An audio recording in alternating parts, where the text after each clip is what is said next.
Damos início a mais um programa ASP-UF em Ação, desta vez com o tema Interação Farmaco-Nutrientes. Para nos falar sobre esse assunto tão importante para a saúde, trouxemos a professora doutora Neuzir Trindade Reis, médica e nutricionista. Ela é professora titular aposentada de nutrição clínica da UF e da UFRJ. É livre-docente em nutrição clínica. Tem vários livros publicados, entre eles Nutrição Clínica Interações. Professora, qual é o conceito de interação farmaco-nutrientes? Bom, o conceito de interação, ele aborda, na realidade, 4 etapas. Primeiro, é quando nós ingerimos um alimento junto com o medicamento, nós podemos ter vários efeitos colaterais e interações. Dentre elas, seria o fármaco anulando a ação e efeito do nutriente. Ou, segunda etapa, o nutriente anulando o efeito do fármaco ou retardando a sua ação ou potencializando a sua ação. E uma terceira etapa, que seria o fármaco interferindo na ingestão, na absorção, no metabolismo e na excreção dos nutrientes. E, finalmente, a 4ª etapa do conceito seria quando você ingere um alimento ou um componente alimentar com determinado medicamento, isso produz uma reação adversa. E essa reação adversa poderá levar o indivíduo ao êxito letal, ou seja, ao óbito. Esse seria o conceito completo da interação fármaco-nutriente. Poderia nos dar exemplos dessa interação para ilustrar? Pois não. Infelizmente, no nosso país, nós estamos novamente com o aumento da incidência de tuberculose. É uma tristeza isso, né? Nós ocuparmos um dos primeiros lugares na incidência de tuberculose. O tratamento para a tuberculose é feito com esquema 1. Constituído de rifampicina, isoniazida e pirazinamida. A isoniazida é a droga ou fármaco que é utilizado do primeiro momento do tratamento até o último momento do tratamento. Então vamos lá, tentando enquadrar a isoniazida no conceito. Primeiro, a isoniazida depleta nutrientes, ou seja, retira nutrientes do organismo e impede que o nutriente que está no alimento seja absorvido. Por exemplo, ela depleta a vitamina B6, que é a piridoxina. Com isso, vai interferir no metabolismo das proteínas. As proteínas dietéticas utilizadas não são aproveitadas integralmente. A isoniazida depleta a cobalamina, que é a vitamina B12, gerando uma anemia. E se você usar a folacina, que é uma outra vitamina, junto com a cobalamina e aplicar no paciente no mesmo momento em que ele está ingerindo a isoniazida, esses nutrientes vão impedir a absorção completa da isoniazida, segundo momento do conceito. Essa mesma isoniazida, ela é gastrotóxica, ou seja, ela pode criar alterações ao nível do estômago, como gastrite, dispepsia, etc. E vai impedir a secreção, vai prejudicar a secreção do ácido clorídrico e do fator intrínseco. Com isso, eu também não vou absorver a vitamina B12, porque eu não tenho fator intrínseco suficiente para casar com essa B12 e levá-la até o ilho para ser absorvida. Então, a gente teria mais um momento. E o último momento do conceito, que é a reação adversa, nós lembraríamos o quê? Que a isoniazida, ela inibe a enzima de degradação da histamina. Inibindo a enzima de degradação da histamina, se o indivíduo ingerir alimentos ricos em histamina, resistente à cocção, ele terá uma reação adversa, que vai desde o prurido, que é a coceira pelo corpo todo, podendo chegar até o edema de glote, parada respiratória e óbito. É muito comum os pacientes chegarem nos postos de saúde dizendo que está coçando o corpo todo. E é muito comum também o profissional de saúde dizer isso é normal, é do medicamento. Mas não precisa acontecer isso. Basta que realmente as pessoas soubessem, entendessem um pouco de interação droga-nutriente e retirasse esses alimentos que são ricos em histamina, como, por exemplo, peixe de carne escura. Nós temos um problema com a sardinha, que seria o mais barato, teoricamente, né? E todos os outros. Então, aí teria o quarto momento do conceito de interação fármaco-nutriente. Um outro problema que pode acontecer seria exatamente dessa isoniazida a médio e longo prazo provocar uma anemia mista, porque se ela depletou a B6, a proteína não é absorvida. Se ela depleta a cobalamina, se ela depleta a folacina, automaticamente nós teremos uma anemia mista, por falta de proteína, por falta de B12 e por falta de ácido fólico. E aí comete-se um outro erro. Geralmente as pessoas no nosso país têm a mania de achar que anemia é ferro e dá sulfato ferroso. Não vai resolver o problema e vai criar mais um problema quando dá o sulfato ferroso. Vai inibir a ação da pirazinamida, que é outra droga usada no tratamento da tuberculose. Eu acredito que seja por aí. Doutora, quais os níveis dessa interação? Olha, podem ocorrer vários níveis. Primeiro, nós teríamos a interação ao nível intraluminal. O que é isso? No lume do intestino delgado, na luz do intestino delgado. O intestino delgado é o órgão principal do nosso organismo. Ele absorve seletivamente todos os produtos de hidrólise e garante que nós fiquemos em pé, com condições de saúde. Então, quando o fármaco vai ao lumen intestinal e vai tentar, esse fármaco vai tentar ser absorvido ali, o que acontece? Se esse lumen não estiver preparado, ele não será absorvido. Ou seja, se eu tiver um processo inflamatório do intestino delgado, eu não conseguirei absorver esse fármaco, ou droga, ou medicamento de forma completa. Se eu tiver deficiência de nutriente aí, nesta área, também não vou conseguir absorver o fármaco nem o nutriente. E mais uma coisa, esse fármaco depende muito em que parte do intestino delgado ele será absorvido. Ele pode ser absorvido ao nível do duodeno, pode ser absorvido ao nível do jejum ou ao nível do ilho.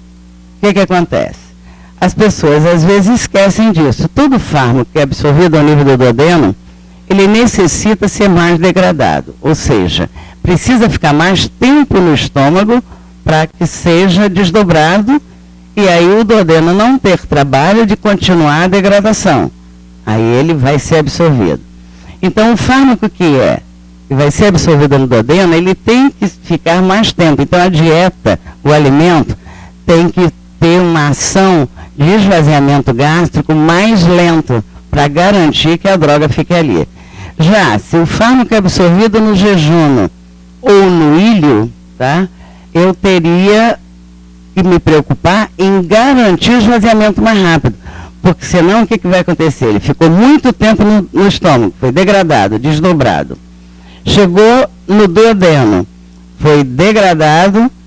O que acontece? A quantidade que chega ao ilho não é suficiente para absorção. Já aqueles que vão ser absorvidos no duodeno tem que ficar mais tempo no estômago. E os outros terão que passar mais rapidamente. Esse é um dos níveis de interação. Após a degradação, ele evoluiu, segue seu caminho, ele vai chegar então, vai ser distribuído e vai chegar ao nível da absorção. Vai ser absorvido completamente ou não.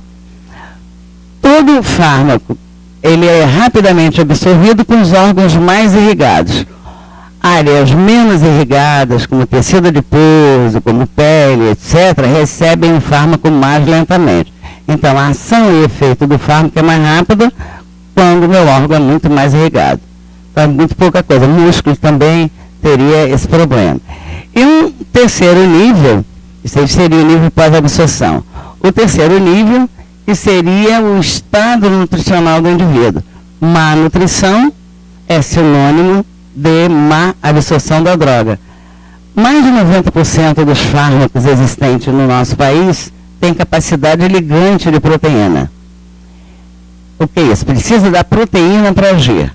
Se eu tiver um indivíduo com má nutrição proteica, esse fármaco não se casa à proteína, não é utilizado, ou seja, fica com uma fração tóxica não ligada à proteína. O que é isso?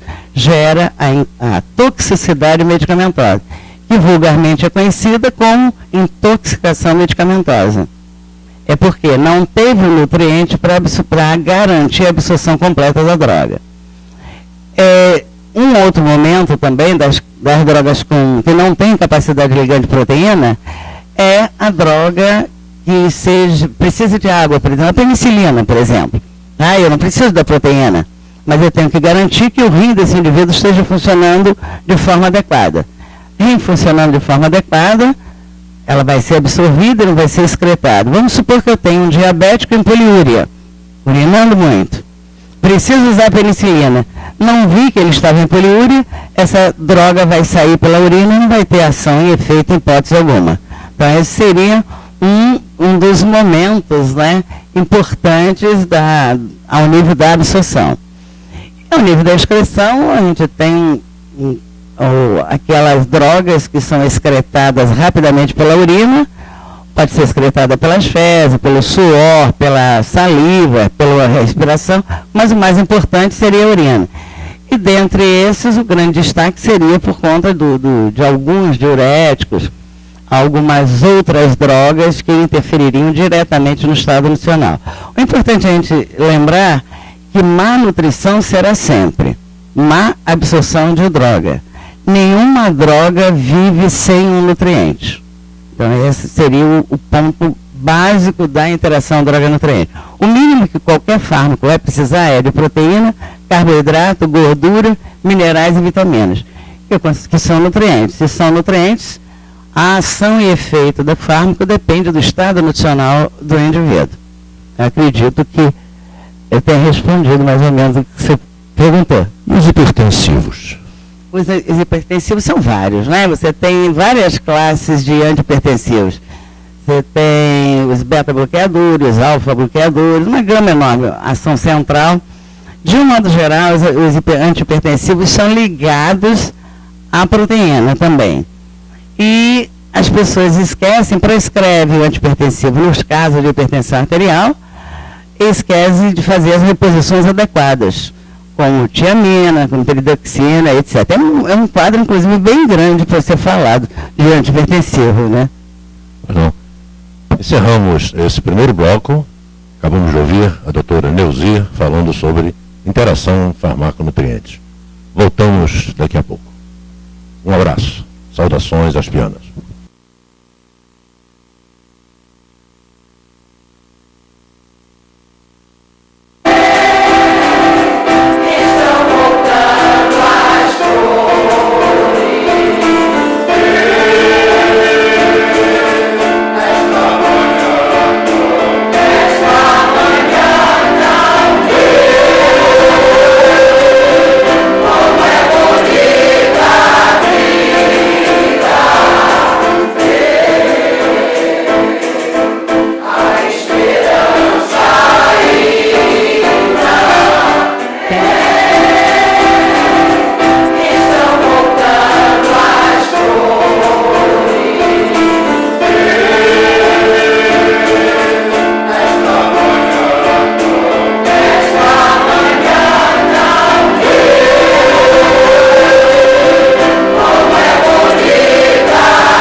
Retornamos ao segundo bloco do programa ASP-UF em Ação.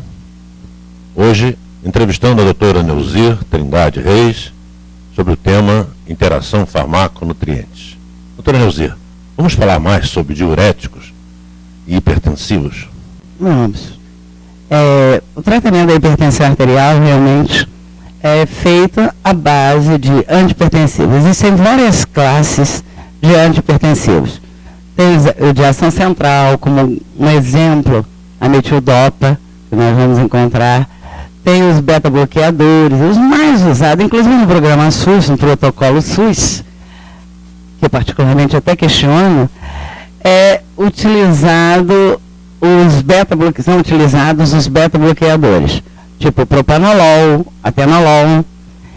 E ele é utilizado para baixar os limiares pressóricos. Perfeito, ele vai fazer isso. Só que, paralelamente, se não houver um cuidado, essas duas drogas, esses beta-bloqueadores de modo geral, eles interferem no metabolismo dos carboidratos. Vão gerar hiperglicemia. Se o indivíduo for um diabético, esse programa de hipertensão cura a hipertensão e agrava o diabetes, né? Vai gerar hipertrigliceridemia. É claro que não é um comprimido, é o uso continuado disso, e tratamento de hipertensão é uso contínuo. Ele vai gerar uma hipertrigliceridemia e uma hipercolesterolemia, ou seja, eu trato a hipertensão e dou de presente para ele uma dislipidemia. Não satisfeito, com a continuidade desse tratamento, eu vou ter uma hiperuricemia, ou que seja, aumento de ácido úrico no sangue, que poderá gerar um cálculo renal de ácido úrico ou uma artrite gotosa, ou seja, gota, onde o indivíduo vai ter dor nas articulações. Tudo isso pelo excesso de ácido úrico. Aí o que se faz? Vai se dar uma droga para o ácido úrico, que o propanolol, o beta-bloqueador, provocou. Essa droga vai trazer outros efeitos colaterais, outras interações. Vejam bem, é uma bola de neve. É uma droga cobrindo efeito colateral, a interação da outra droga, e criando novos efeitos colaterais e novas interações. Em relação aos diuréticos, que faz parte também do protocolo para o tratamento da hipertensão, nós temos vários tipos de diuréticos também. Temos diuréticos que o pessoal chama normalmente de poupadores de potássio e depletores de potássio. Eu não concordo muito com essa classificação, porque não é só o potássio que é importante. É claro que o potássio é importante, porque vai dar cãibra, vai dar alteração do paladar, etc. Mas, por exemplo, a furosemida, um dos nomes fantasia, o Lasix, né, ela é uma depletora de potássio, certo? Aí o que o profissional faz? Dá o diurético, que depleta o potássio, por via das dúvidas, para garantir, ele vai fazer o quê? Ele vai suprir esse potássio, vai dar um cloreto de potássio ou um Solocar. Eu brinco muito com meus alunos e digo para eles o seguinte: vocês já viram esse filme várias vezes. Uma furosemida, 40 miligramas, às 9 horas da manhã. Um comprimido Solocar ou uma medida de cloreto de potássio de 8 a 8 horas. Não está errado o cloreto de potássio, porque o diurético depleta o potássio. Mas não é o carro-chefe daquele diurético. O carro-chefe desse diurético, furosemida, é a tiamina, vitamina B1, que ninguém está repondo. Está esquecendo que a médio e longo prazo esse indivíduo vai desenvolver uma doença neurológica nutricional, vai começar a ter desequilíbrio, que a gente chama de andar costurado, podendo chegar até o momento dele ter dificuldade de preensão e sucção. A alimentação dele será praticamente anulada. Ainda tem um outro problema: aquele cloreto de potássio que foi dado para suprir o potássio que a furosemida depletava, achata as papilas gustativas. Vejam bem, o hipertenso com dieta hipossódica, sem sal, com a papila gustativa achatada, ele não sabe qual é o gosto que o alimento tem, ele vai brigar. Além da comida de substituição ser sem sal, não tem gosto de nada, né? Não satisfeito, esse cloreto de potássio chega lá no ilho distal, que é onde ele será finalmente absorvido, e vai alterar o pH do ilho, que nós falamos anteriormente sobre o intestino, né? Ele vai alterar o pH do ilho. No momento em que ele altera o pH do ilho, nós estamos dando de presente a esse paciente mais um problema: deficiência de cobalamina, porque a cobalamina é absorvida no ilho. E aí, vem alguém outra vez e prescreve sulfato ferroso para essa anemia. Só que essa anemia não vai curar nunca, porque ela não tem nada a ver com ferro. Ela é feita à base de vitamina B12. Então, o problema dos antihipertensivos, os diuréticos, cursa muito em cima disso. Essa própria furosemida, ela é uma depletora de cálcio. Ela vai depletar a sulfolacina também. Se a gente está trabalhando uma mulher menopausada, por exemplo, e já está com o pé dentro da osteoporose, teoricamente, damos um diurético tiazídico e só suprimos o potássio, esquecemos do cálcio. E nós estamos jogando o cálcio circulante dessa mulher, está baixando cada vez mais. E ela será uma grande candidata ao desenvolvimento precoce de uma osteoporose. Então, esse é um problema sério que a gente tem em relação aos diuréticos e os antipertensivos. Doutora, e a propaganda na mídia sobre vitaminas e nutrientes? É bem que você colocou, propaganda na mídia, né? Comércio é comércio, né? Existem determinados produtos à venda realmente que tem aquela característica total que a gente observa ali vamos dizer assim, na bula, porque você tem o nutriente quelado ou não. Mas o grande problema que existe na mídia, no caso, nessa orientação pela mídia, é porque as pessoas se automedicam. E nessa automedicação, isso traz, inclusive, efeitos nocivos. A vitamina é importante? É. O mineral é importante? É. Os macronutrientes são importantes? São. Mas tudo em demasia também gera problemas.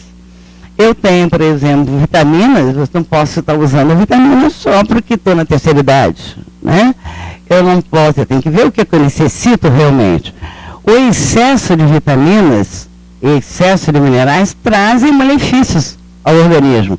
A falta também, claro. Mas para você ingerir essas vitaminas e esses minerais, na realidade, teria que haver uma avaliação nutricional criteriosa para verificar os sinais e sintomas relativos a isso e prescrever efetivamente. Ainda tem um outro problema. Será que aqueles minerais e aquelas vitaminas que estão naquele produto estão quelados? Estão em nível de absorção? Porque se não estiver, não adianta nada. Vamos ingerir o cálcio com ferro. Joguei os dois na lata do lixo. Porque eles fazem uma relação molar negativa. Um inibe a ação do outro. Se ele não tiver quelado, não adianta nada eu ingerir esse produto. Tá? Então, esse é uma coisa séria. É o mesmo problema que ocorre quando eu estou ingerindo, por exemplo, antibiótico com leite. É muito comum isso. Não, vou tomar leite para não ter gastrite. Primeiro que o leite puro não é indicado para gastrite. Né? Ele é hipersecretor cloridopéptico. O que é isso? Ele aumenta a secreção ácida. Ele tem que inibir, não aumentar. Segundo, o leite tem dois elementos importantíssimos. O cálcio e a fosproteína. O cálcio e a fosproteína fazem lá ao nível intraluminal, que nós falamos anteriormente, um quelato. Um quelato é a mesma coisa que um complexo. Insolúvel. Quelato insolúvel não é absorvido. Então, o que acontece? No momento que eu tenho a fosfoproteína e o cálcio do leite interagindo com o antibiótico, eu estou retardando ou diminuindo ou anulando a ação e efeito do antibiótico. Quer dizer, não se deve consumir. Só tem dois que você pode. A azitromicina e a amoxicilina. A fosfoproteína e o cálcio não interferem nesses dois. Mas tem que tomar cuidado. Pode ingerir com alimentação? Pode. Só que, como eles são hidrossolúveis, essa alimentação não pode ser rica em fibra. Porque a fibra é hidrofílica. O que é isso? Ela pega a água. Se eu estou tomando antibiótico com a água, azitromicina ou amoxicilina com a água, e estou ingerindo, vamos supor, uma salada de alface ao mesmo tempo ali, e tomo esse copinho de água com a amoxicilina, a alface vai pegar a amoxicilina, não é o meu organismo. Então, ainda tem esse outro aspecto. Então, existem, assim, vários fatores. É uma pena que no nosso país isso seja muito pouco divulgado. É uma pena que as nossas universidades, inclusive, não vejam isso. Isso é de perguntar. Isso é ensinado nas universidades, professor? Olha, o curso pioneiro no Brasil a estudar a interação fármaco-nutriente não foi de medicina, foi de nutrição. Na década de 80, com a professora Neuza de Terezinha de Rezende Cavalcante, criando o curso de nutrição de uma universidade particular. Ela era também aqui da UF. E ali foi criada a disciplina em interação. A partir dali, todos os outros cursos criados de nutrição fizeram, no seu currículo mínimo, a obrigatoriedade da disciplina em interação fármaco-nutriente. As universidades federais criaram a disciplina farmacologia, mas isso está tendo um problema. Inclusive aqui na UF, né, eu tinha muito problema quando chefiava aqui o departamento. Toda hora eu ia ao departamento de farmácia. Não é isso que eu quero é farmacocinética, farmacodinâmica, farmacolítica, para poder o meu aluno entender a interação. Isso é feito. Mas, no entender, todos os cursos da área de saúde deveriam ter obrigatoriamente a disciplina farmacologia e interação droga-nutriente. Eu acredito que, com base nisso, muitos problemas seriam minimizados ou até evitados e a qualidade de vida do nosso paciente seria bem melhor. É o que eu penso, realmente seria essa necessidade. A gente tem participado de várias reuniões e congressos onde já está apelando realmente, tem que haver uma revisão curricular de todos os cursos de área de saúde e que isso seja inserido. Assim a enfermagem vai deixar de pedir leite para dar o antibiótico para o paciente, o médico vai deixar de prescrever o leite junto com o antibiótico e o nutricionista vai deixar de vai criar uma preparação para que seja executada para inibir a ação da fosproteína e do cálcio. Logo, o antibiótico e o leite serão absorvidos. Seria uma forma, né? Seria por aí. Muito bem. Encerramos mais um programa da série ASPIUF em Ação. Não esqueçam de ler e de se comunicar conosco pelo nosso endereço. Muito obrigado, professora doutora Neuzia Trindade Reis, por tratar desse tema tão importante para a saúde do brasileiro. Muito obrigado a vocês. Saudações aspianas.